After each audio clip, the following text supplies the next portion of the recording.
sa ating pong Tekram Kids Reunion. Palakpakan naman.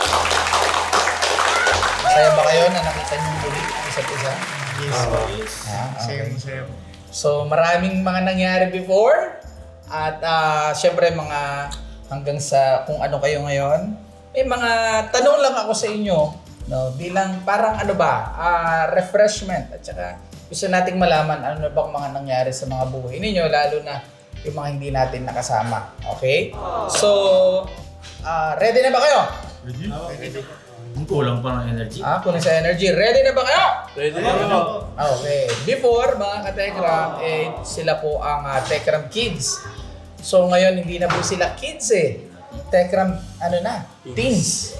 No? Tekram teens. Kasi ang edad ni Noah ay 17 po. 17. Dandan? 18 po. 18? 19? 17? At 20? 20? 19. Ako po ay 30 p. Perfect. Meron pa ba gano'n? So, ayun, Tatay Ram. Bago ako magtanong, ano bang nararamdaman ni Tatay Ram na nakikita? Nakasmile nga ako. Happy. Happy. So, alright. Ready na ba kayo? Ito ang aking, wala nang paligoy-ligoy pa. No?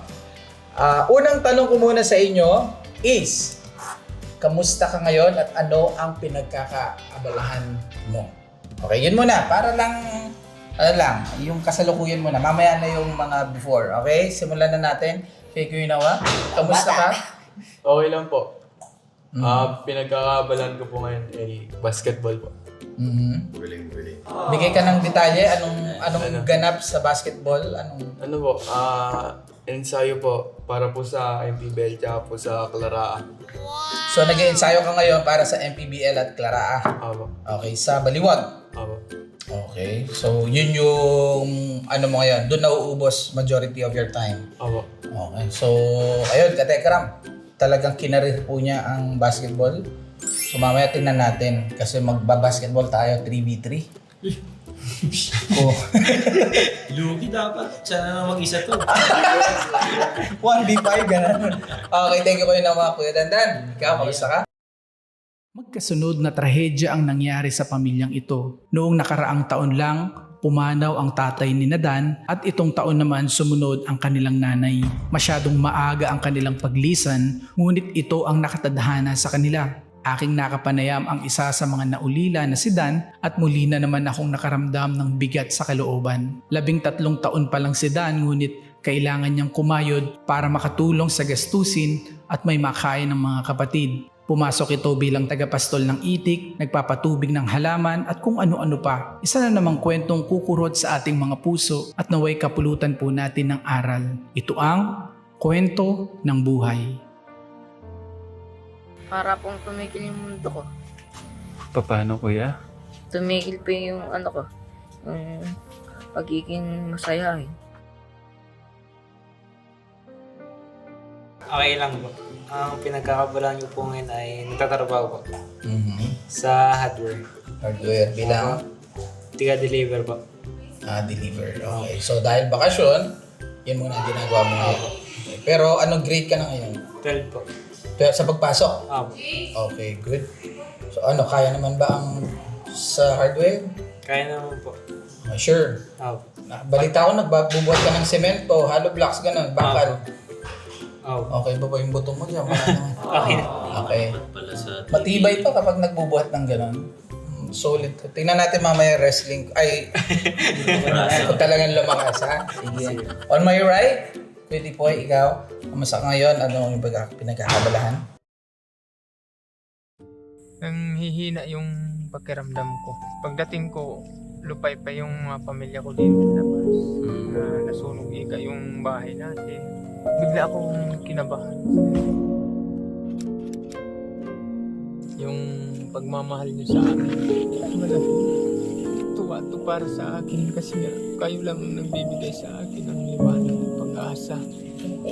Kahit na po ako, ay wala po nangyari sa akin. Nagulat na nga lang po ako. Nasa bahay na. May gusto ka ba sabihin sa akin? Kamaya, ano ba yung gusto mo sabihin sa akin? Gusto ko po sana makapagtapos ng pag-aaral eh. Para po matulungan mo ako sa iba. Tsaka si nanay po makapagpagawa ng bahay. Hindi ko naman po kaya magpagtrabaho. Mga patak ng luha ang bumungad sa amin nung balikan natin si Natipoy dahil nakarating ang balita sa atin na nasunugan sila. Dahil sa hirap ng buhay, doble kayod ang mag-asawa sa pagtatrabaho, ngunit sa kabila nito'y bakit sa kanila pa nangyari itong trahedyang ito. Si Tipoy, bagamat bata pa, ay makikitang may malaking pangarap para sa kanyang pamilya at sobrang natunaw ang puso ko sa mga salitang kanyang sinambit sa akin. Sa ngayon po, wala po. Nagre-ready po ako sa dadating pong pag-aaral ko po. Pagbabalik na po. Pagbabalik ano? Pagbabalik sa pag-aaral. Back to school. So, abangan nyo. May mga updates na to katekra patungkol po sa pagbabalik ng ating Kuya Tipoy sa kanyang pag-aaral at ayan. So, okay ka naman? Okay naman po. Okay. Happy level? Yes po. 1 to 10? 10 po. 10, okay. Very good. Syempre ang ating Kuya Luis. So, sige, bigay ka na rin ng update. Di ba sabi mo yung mga kinikita mo tinutulong sa magulang mo? Opo. Anong gusto mong bilhin natin sa magulang mo? Ito, ginagawa mo ba to para sa mga magulang mo? Opo.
Okay lang po. Tapos pinagkakabala ko po ngayon sa church po. And yun, pinapalala po yung pananampalataya po. And nagkira-ready po sa dadating ng school year. So, kamusta Kuya Luis? Dahil, again, malalayo ka sa amin, sa family mo. As in talagang, ito, literal na isolated ka. Kamusta ang pakiramdam mo sa bagay na yun? Ano po yun po, masaya na malungkot po kasi masaya po magka-college na po and paano na po talaga sa parang totoong pag-aaral na po talaga. Parang Kasi ngayon, joke lang, no? Totoo. Yung challenge po talaga, nandiyan na po. Pinipetics mo lang pala yung nakaraan. Ito na po yung talagang kailangan po talaga sa pag-aaral po. And yun po, malungkot po kasi malalayo po. Okay. So, nalulungkot ang ating Kuya Luis. Pero at the same time, syempre, maganda rin yung may hamon.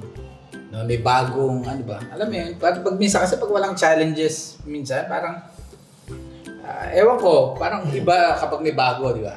Di ba, sa basketball, di ba? Bagong karera sa buhay, nakaka-challenge. Okay, sige. About naman si Kuya Steve. Ay, baka hindi marinig po Okay, siya. sige. Hello po mga ka-Tekram, Steven po pala. Hindi kilala eh. Okay naman po ako mga ka-Tekram. Bali, abala po sa anak ko. Mga babies. Sayang, hihirit sana ako to. Kunwari. Sorry. May anak na pala siya. Bali, ano po, abala po sa mga inaalagaan ngayon, mga katekram. Okay naman po. Exciting, pero roller coaster yung nararamdaman kasi may buhay yung mini-business. Anytime kasi may pwedeng mangyari. No? May araw na kabado, may araw na masaya. Ang ating Kuya Steve po sa kasalukuyan ay agribusiness. No? Kaya maswerte din po, mayroon akong mga expert tulad nila Tito Jun sa Hindi naman expert. May alam lang. theory. Okay. Yan po mga katekram. So okay na, tapos na tayo sa ating introduction. Okay, ready na kayo. Medyo lalalim tayo ng konti, okay? Hindi naman sobrang lalim, no? Unang tanong, syempre, dahil ikaw ang nauna kanina, ikaw na rin ang mauuna uli. Unang tanong, ano ang pinaka Yun na. namimiss mo noong mga maliliit pa kayo magkakasama as Tekram Kids? Yung magkakasama po kami sa kwarto to. Tapos, Isa na rin po yan. tapos nag-aaway kayo. Sino yung nakalimutan? Sino yung nagkakalimutan ito dalawa? Kaya tayo nagka-issue nun dahil dyan sa kalimutan na yan. Tawa niya kuya. Sige, dahil nandun na rin tayo. Ano bang nangyari na baka para ma-refresh lang tayo? Ano ba yun? Nakalimutan ko na din. Nakalimutan ko Ilang na ba years na ba yun? Naalala mo yan? Parang nagawa na. Kasi mamaya ikaw magkwento. Okay, sige. So, yun po. Ang namimiss mo ay yung magkakasama kayo sa kwarto. Bakit? Yung banding din po namin, kwentuhan. Isa na rin mga kwentuhan. Tapos, yun po. So yun yung biglang pumasok sa isip mo. Okay. Oo. Thank you kayo Nawa. Ikaw Kuya Dandan, ano ang pinaka namimiss mo noong magkakasama pa kayo as Tekram Kids? Yung natutulog po kami. Bakit? Kasi po, Bakit? Ganun lang sa baba.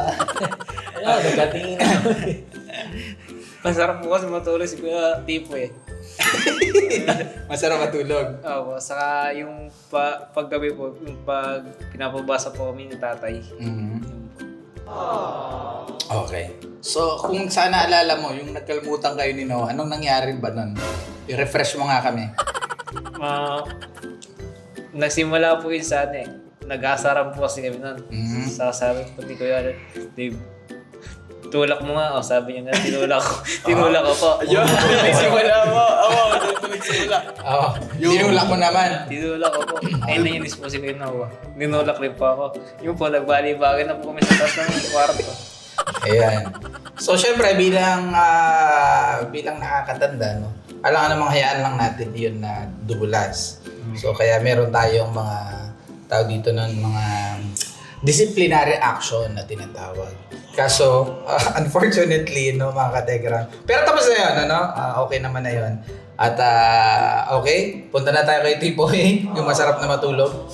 So ikaw Sa Tipoy. akin po yung sabay-sabay po kami nagtitimpla ng gatas po ni tatay ko. Tapos pinapabasa po kami. Ano yung pinapabasa sa inyo? Yung about po sa Bible. yung Tsaka mga babasahin. Tapos yung pag-basketball po natin. Pagbabasketball. Sa ulitan, anong naalala mo? Namimiss mo pala? Yung nasa ano po kami, nasa kwarto po kami. Kami po nila Parang lahat sa kwarto. yun, Para marami nagkaganap sa kwarto pag kayo magkakasama. Okay. So yun yung highlights sa'yo. Okay. So eto muna si Kuya Luis.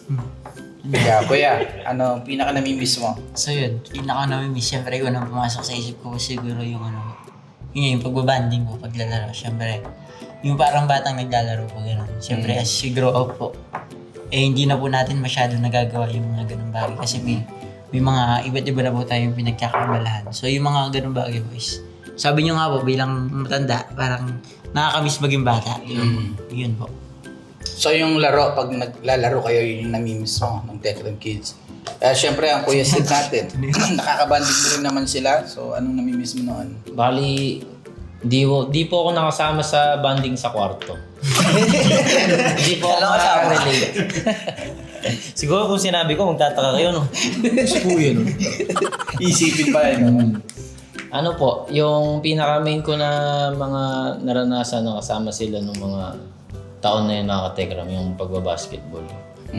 Halos dun ko sila nakabanding ng mga years na yun.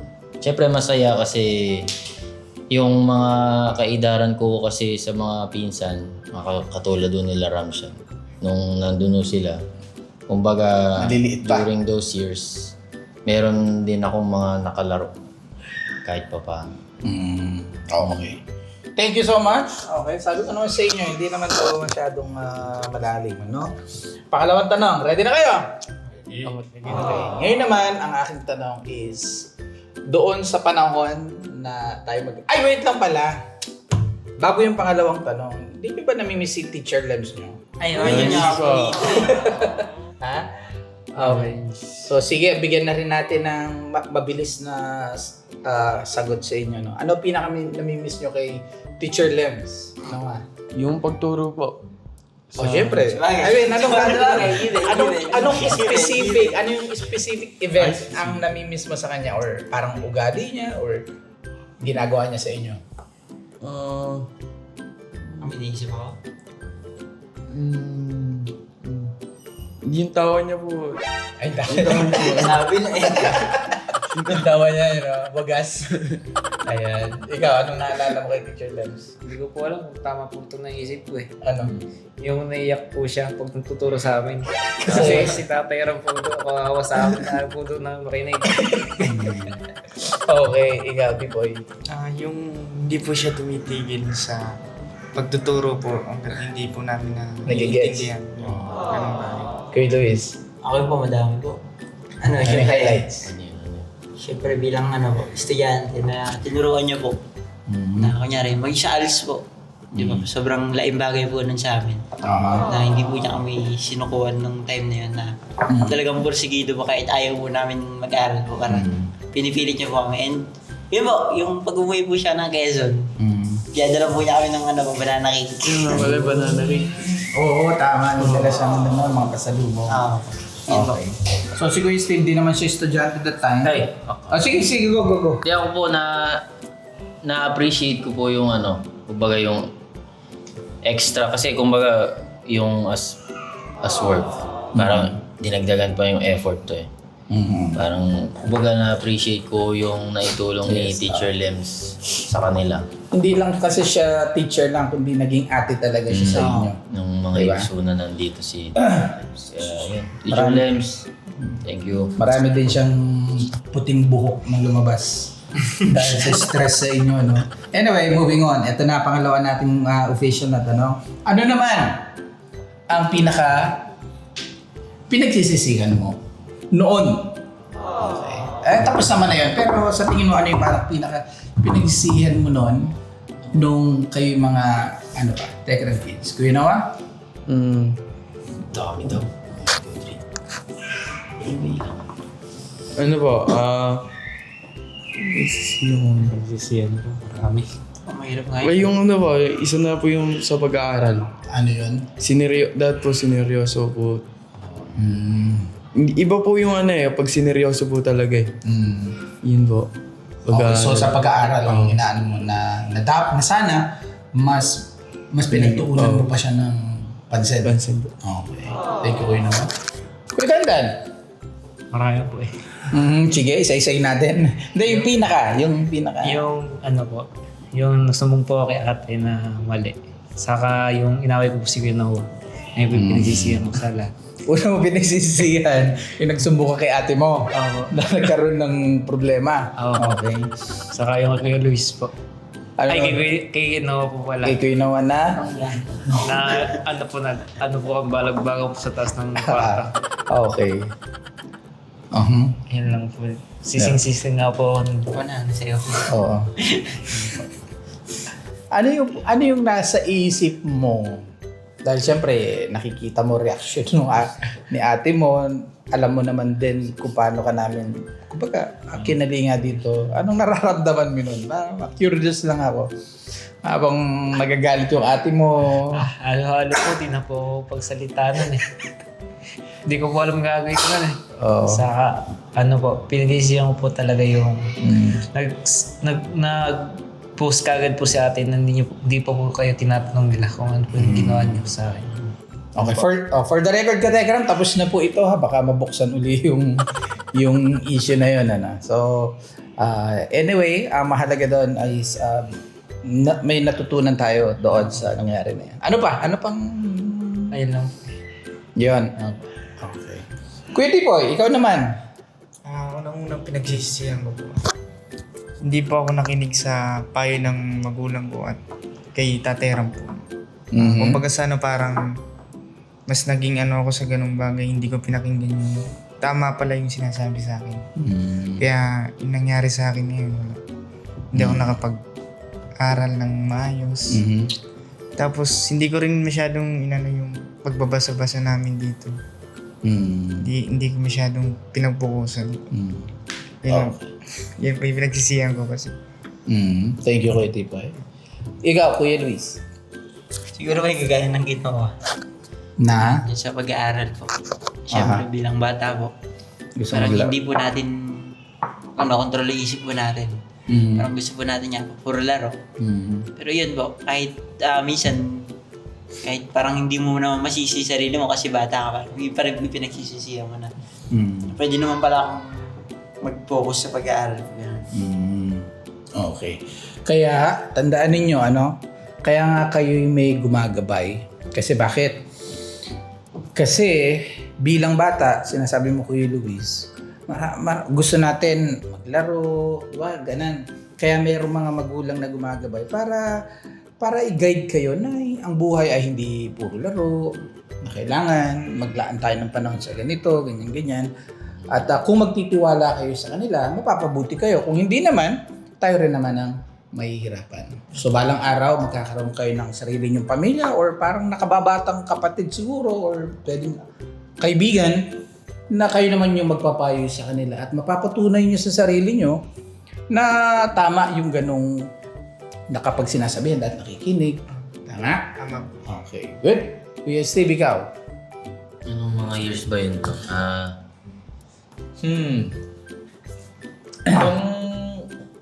Nung pandemic po, kung naano nyo yung Axie.